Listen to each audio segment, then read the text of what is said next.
જો તમારે ઊંચું ઉડવું હોય તો તમે તમારી અંદર જુઓ.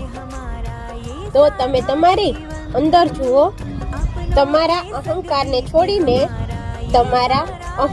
છોડીને તમારી જાતને બોજથી મુક્ત કરો.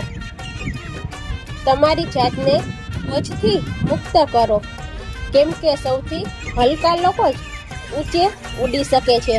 સ્વાર્થથી બનેલા સંબંધો ગમે તેટલા બચાવવાની કોશિશ કરો.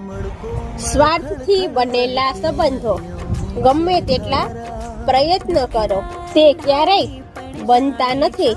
અને પ્રેમથી બનેલા સંબંધો તોડવા માટે ગમે તેટલા પ્રયત્ન કરો, તે ક્યારેય તૂટતા નથી.